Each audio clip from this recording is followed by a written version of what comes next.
Hello? Hello. Hello and welcome to the SJW Week 1 Fantasy Football Podcast. I'm your host, at Jake Woods Official. And I'm Nick. Alright, Week 1 is here. Oh yes, it is. What can you say? Great games on Sunday. I actually went to the Colts game. Shout out to my boy Nick Grimmer.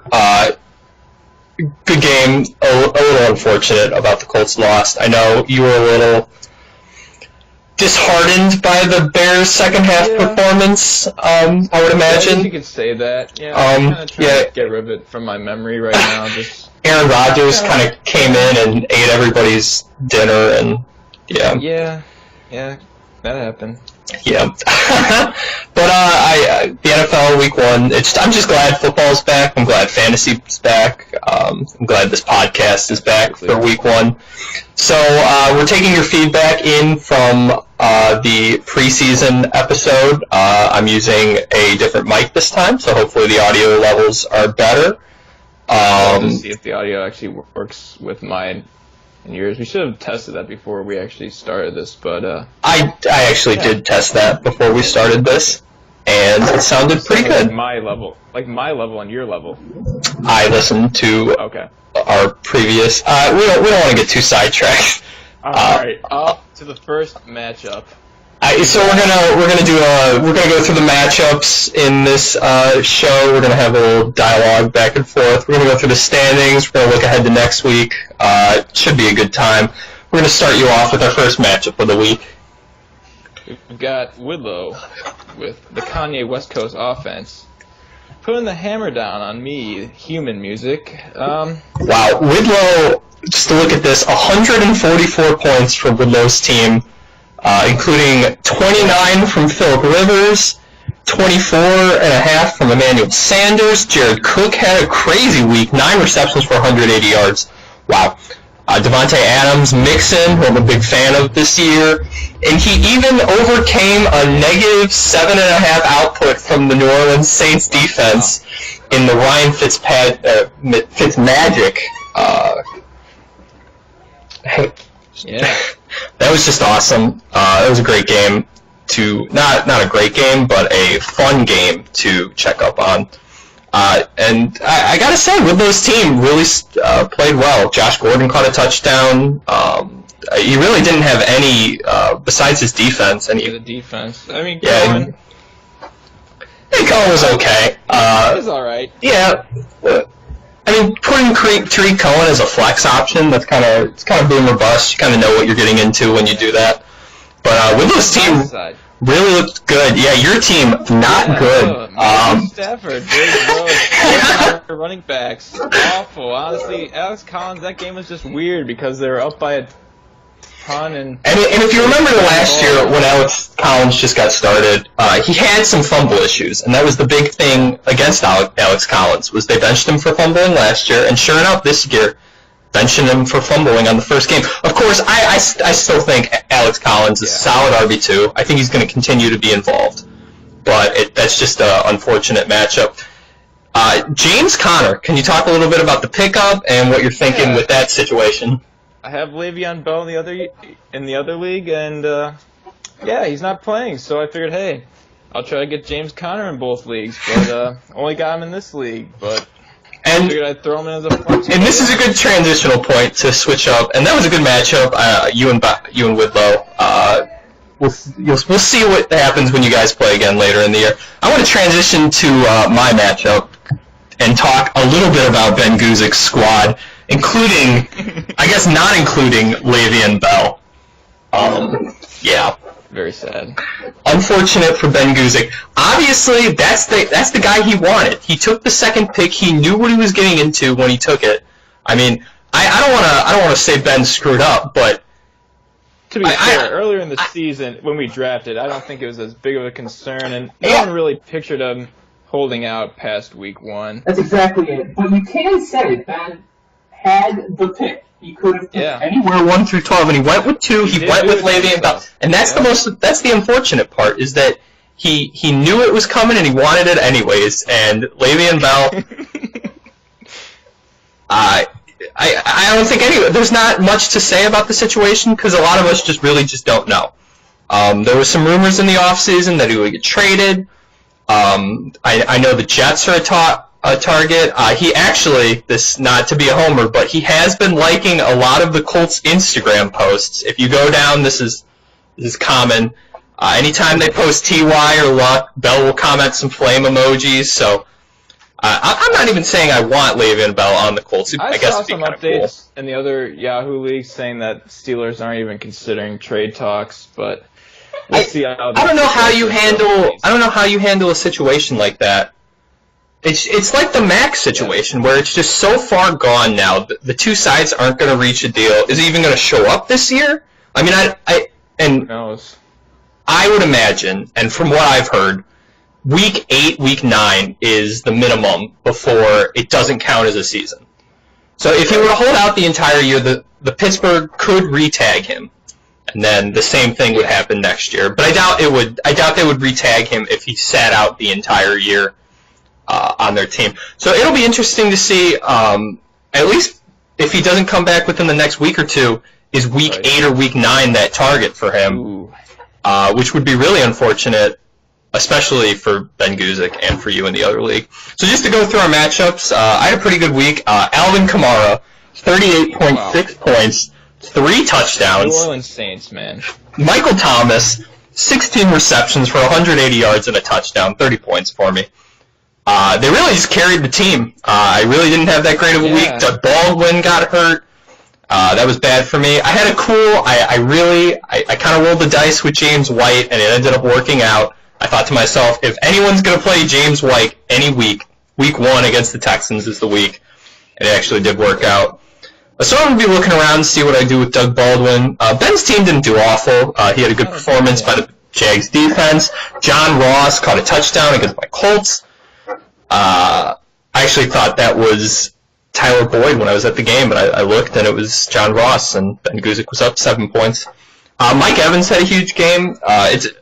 That Bucks game, I really don't know what to say about it because I just don't know what Ryan Fitzpatrick is or is going to be. That's weird, man. Are they committed to Jameis? Are they considering trading Jameis? Like I just don't understand that situation. Interesting enough, I'm going to be going to the Bears-Bucks game in week 4. So we'll see if Fitzpatrick is playing there. Jameis is suspended for the first 4 weeks, so he will be there. That was first 3, wasn't it? I thought it's 4. We can't figure that out. Figure that out in your own time. Pick up Jameis week 3 or 4. He's not on, or if he still is on waivers. So good matchup by me and Ben. Again, interesting to see what Ben's going to do with the Bell situation. Is he going to try to make a deal with you for Connor? I could definitely going on. Yeah. Wow, trade rumors already. Yeah, I could definitely see that coming. I'm going to switch over to the closest matchup of the week. TJ versus Joe. Look at the same logo. Same logo. 0.3 points was the difference in this one. Is this the closest our league has ever had a game, you think? I think it might be. I mean, I remember one year I beat either Fike or Peter by fractions. I think it was even close. I think it was based on a quarterback knee. Oh, wow. Yeah. Wow. We played with 2 decimal places, so it was even closer. Wow. Okay. So, yeah, this was a very close game. Just to look through, the quarterback played really well for Joe. Drew Brees had a great game. Fournette was hurt, and that probably cost him the game. Yeah. Fournette going down. And I know if you were watching, I wasn't at the game, but I heard what happened was Austin Seferian-Jenkins caught a long touchdown pass, and then it was overruled, and then on the next play, Fournette got hurt. So, hate to see that for ASJ, who I think is a good tight end pickup this week. Watch out. And then you hate to see that for Fournette, obviously. And this is the kind of thing that lingers. He had injuries last year. He's going to have injuries this year. And that's the kind of the risk you take with Fournette. But if he is on the field, he's obviously a stud. I liked the pick from Joe. Unfortunate that it killed him in week 1. Deion Lewis had a big game. And I wanted to talk to you a bit about what you think about Derrick Henry, Deion Lewis, what's going on with Tennessee. You know, you never know with freaking Derrick Henry, man. You think he should be a star running back, just be a workhorse, but you bring in Deion Lewis, and you don't know what's gonna happen. I also want to give a quick birthday shout out to our man Joey Janke. Happy birthday, Joe! 22. Unbelievable that kid is still here at 22. Honestly, unbelievable. But happy birthday, Joe. And yeah, Joe, unfortunate loss. I want to look through real quick here. So those are the big. Julio had a great game on Thursday. TJ with the Gronk Brady stack worked out. I really do like Gronk this year if he can stay healthy. There's not a lot of options. I know today the Patriots signed Corey Coleman. Philip Dorsett, former Colts legend, played big for them on Sunday. So I think they only brought 3 wide receivers in. Fowler too, I think. They picked up another wide receiver. I know they only had 3 wide receivers on their depth chart going into the 53-man roster. Obviously, Edelman's coming back in a couple weeks. Not a couple weeks. Just to go through TJ's team, Zerline, obviously, always nuts. The Baltimore defense was a great play this week. They absolutely smoked Nathan Peterman and the Bills. Randall Cobb in the Sunday night shit show game was awesome, and we don't have to draw on that too long. So good job, TJ, picking up the first win of the season, a nail biter. So now we got the Clay Matthews Band, Nick Grimmer, against Base Nectar's Ball Deflators. Really like Nick's name. Nick Taylor, yeah. Nick Taylor, not a good week for Nick. And I was just looking through, obviously Olsen, it's looking like he's going to miss significant time this year. With 2 tight ends on the team, that's an interesting play. Yeah, he played Reed in the flex, and it worked out. Gurley in the flex, right? Why is Todd Gurley currently in the flex position? Because if you play someone on Monday night in your running back position, you kind of pigeonhole yourself. God forbid something were to happen, you can flop them out. But if Gurley wasn't going to play, he could grab just about anyone there. That's actually one of my strats. I might have told him to do that. Not this time, but in general. Tyreek Hill, huge week. 3 touchdowns, 169 yards. Tyreek Hill's nuts. I wasn't sure how he was going to be going into this year with Patrick Mahomes. Patrick Mahomes looked nasty in that game. He looks like Brett Favre. And Gurley, Smith-Schuster had a good game. Grimmer had a great week. Yeah. Besides for Big Ben and Doxson. Yeah, Doxson too. And Henry had a pretty bad week as well. But the rest of his team definitely made up for it. Chris Thompson, wow, he is Mr. Washington Redskins. The Big Ben on the road, don't play Big Ben on the road. It's really that simple. I know it sounds stupid, but his home road splits are incredible. It's like 23 points per game at home, 12 on the road. I mean, that's the kind of stat that you go, man. But no, it really is as simple as don't play Big Ben on the road. And I screamed at Grimmer on Sunday morning not to do it, and he did it anyways. Yeah. But that's okay. So he got the win. Yeah, he got the win. Nick's team not looking so good. Switch over to our next message. Wow, this game was close too. I did not. Tim versus Presta? Yep, and Presta got a half-point win. I didn't realize that. I'm just looking at it now. It's the battle of 2. Let's see what happens not here. Great weeks on either side, but Presta comes out with the win.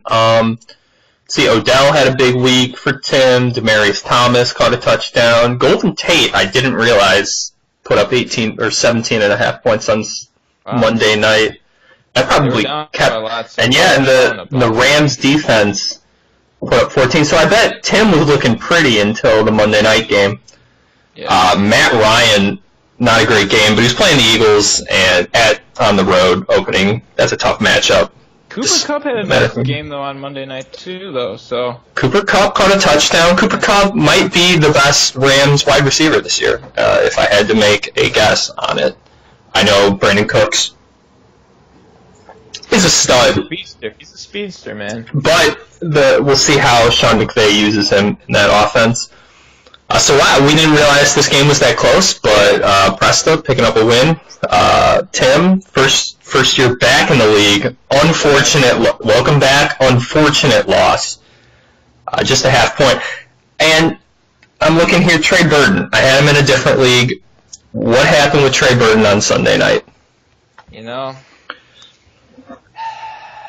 the Bears' offense in the second half, not looking too hot, you know. Played pretty conservative. We'll see what they do week 2. Yeah. With the Seahawks. Oh, they're playing the Seahawks. They can win. They can win that game. Just playing some tricky stuff with all the defensive. And I know I was down on the Bears. There was a bit of an overreaction in the first half on Monday or on Sunday night. The Bears are the new dynasty. I don't know if that's true. They look better. They did look better, and the Lions looked absolutely terrible. Ooh. So I don't expect that to continue. I think Matt Stafford is a good quarterback. I don't know what's going on with Patricia. I sure hope so, Nick Schultz, because I think I might be playing Jared Goff next week just because I don't want to deal with Matthew Stafford and his 4 interceptions. Well, if you're selling Matt Stafford, I'm not buying because I have Rodgers, but somebody should be buying. I expect Matt Stafford to bounce back, and I expect the Lions to bounce back, but it's going to be a lot closer in that NFC North than in the past. We'll go down to the final matchup, it looks like. Little B versus Emil. Little B had quite the week. Absolutely smoked. On the podcast. Absolutely smoked. Very stout week. Emil. Might have been the high point score. I'm not sure. We have to verify that. 140. Definitely close, yeah. Yep, he just beat out Whitlow by a point and a half. So big weeks from Isaiah Crowell. Okay. Cousins, Barkley had a really nice touchdown run. I don't know if you saw that. Ajayi had the 2 touchdowns. Keenan Allen had a big week. Cooks was all right. Crabtree caught a touchdown. Lil B just had a solid week across the board. Andrew Luck as the quarterback played pretty well. Not the greatest fantasy day, but I was happy with it. Melvin Gordon had a big week despite being game flowed out. Minnesota defense put up 20 points. Wow. And some of Emil's scrubs just kind of scrubbed it up. Jordy Nelson, 4 points. Kelvin Benjamin. One catch for 10 yards. We'll see what the Bills' passing attack looks like with Josh Allen coming in. I'm assuming Josh Allen is their quarterback now after they pulled Peterman. We can get updates on that as it goes, but Little B absolutely smoking Emil week 1, and I'm doing my best not to make fun of him on the podcast. Let's take a look at some of the biggest bench performers. I think my guess would be Deshaun Jackson. If you guys have a topic for bench accidentals, if you can think of a clever name to call the going through the mess up segments, let us know. We're looking for suggestions. You said Deshaun Jackson? Yeah, definitely Deshaun Jackson. Also, Adrian Pearson with a surprising 21.6. I saw another one. Kenny Stills was on Tim's bench, and Kenny Stills put up 24.5 points. 4 receptions for 106 and a touchdown, or 2 touchdowns. That game was a mess. I think it took like 7 hours to complete with like 3 or 4 rain delays. Absolutely disgusting. Can't imagine being at that game. Presta played. Mahomes is at 28.3, but that's an understandable sit. But Matt Ryan, not the best game. We'll see if he back. And I think I would have played Mahomes if I were Presta, but you just have to play the matchups going forward on that. Right. I'm looking for other. Deshaun Jackson was a big one. Yeah. Alex Smith. No, that's a quarterback. All right. Let's take a look at the standings then. Standings? Awesome. A quick rundown based on points scored. We got Little B, Whitlow, Nick Grimmer, Nick Schultz, TJ, Presta, Joseph Jansky, me, Ben Guzik, Emil Gavani, Tim Jazone, and wrapping us off with Nick Taylor. I'm trying to see if there's a quote. So, who had the first pick? It was Grimmer. Grimmer's way up there, okay. Yeah. Emil Guzik had 2. I don't remember the exact draft order. I think Woodlow had 3. Emil had like 4 or 5. There's no. Yeah. All right. So just winners. Little B, Woodlow, Grimmer, me, TJ, and Presta picked up wins this week. Maybe look ahead to next week's matchup. So I am playing Woodlow. That's exciting. I love smoking Woodlow in fantasy football. It is my favorite thing each year. If I had to pick an opponent to smoke, it would definitely be Woodlow. Would you consider it more of a pastime or like a passion of yours? It's a passion of mine, beating Woodlow at fantasy football. I don't mess with the schedule at all, but if I were to, I would make sure I played Woodlow twice a year just so I can get that nice beat down. I don't want to sound,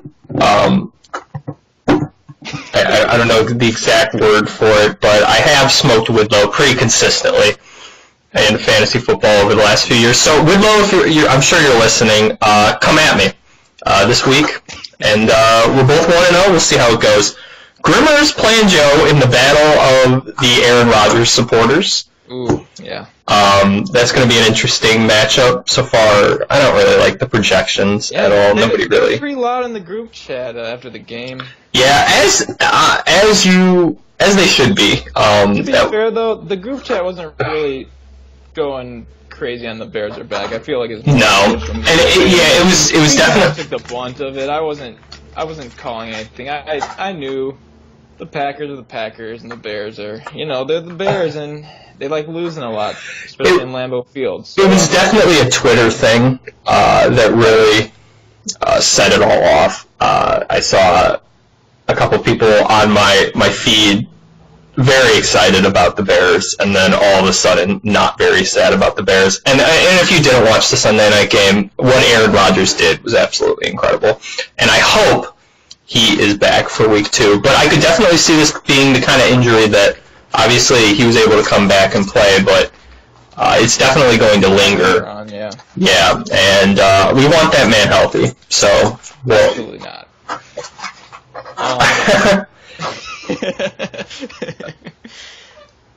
It's fun owning him just because I'm kind of a pseudo Packers fan this year. Not really, but it's exciting. I'm happy I got him. To go, TJ's playing Ben this week. Ben looks like he's going to be without Le'Veon Bell again. Yeah. So definitely would give the advantage to TJ on that one. Do you want to predict the matchups? Do you want to make guesses on who's going to win? We can go back. We can go to me and Woodlow real quick. If you had to guess, Woodlow's projected 3 more than me. And to look at it, Woodlow's team looks a lot more put together than mine does at the current moment. Yeah, I agree. But I kind of feel like Schultz just has some kind of weird fantasy powers where he just kind of wins. He kind of wins a lot of games. I don't know what it is. He just kind of figures it out. So I'm going to give the edge to Nick Schultz on this one just because. And if I had to guess, I would say this is my first L from Woodlow in a minute. I really don't like the situation with my team right now. I've got a hurt Doug Baldwin. I've got a suspended Mark Ingram. I got a suspended Julian Edelman. And I got a hurt Alshon Jeffrey. And they're all on my bench. And I have a hurt Aaron Rodgers, who I guess is going to play, but we can't be too sure about that. So at least for the next couple weeks, I'm kind of starving, and bench spots are very limited. Then for Presta against Emil, I think I'm going to go with Presta just because, I don't know.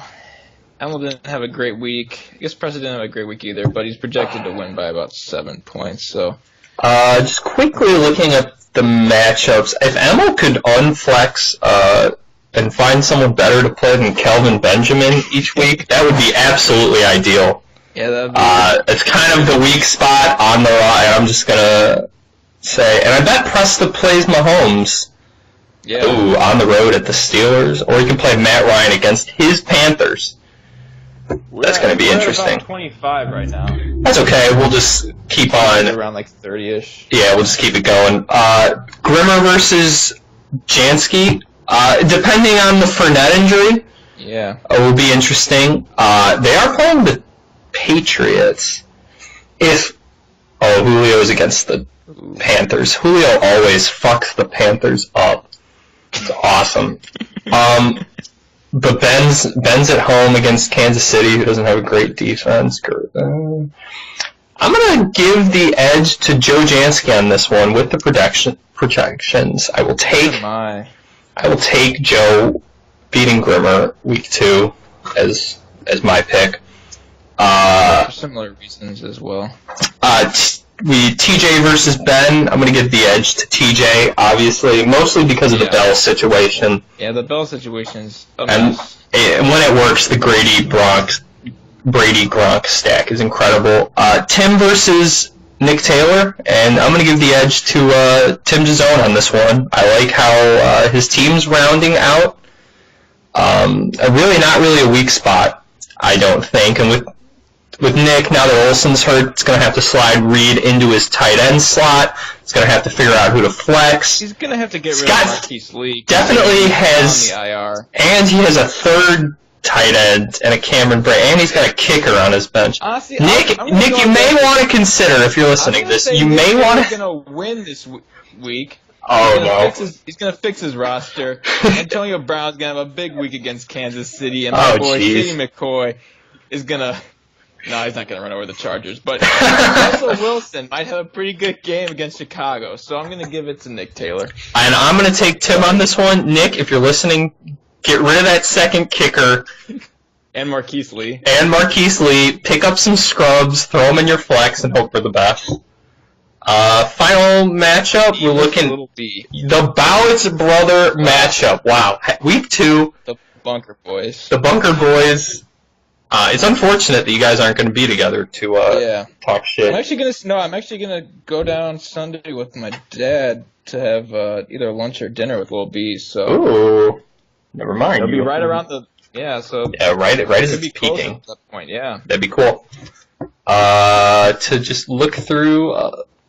My amp is not loading. If I had to take a prediction on this one, I think I would have to go with your team. I think with James Conner, assuming James Conner plays, I think you just have a little bit more of a well-rounded team than him. I like Hyde more than I like Crabtree. I like Conner way more than I like Isaiah Crowell.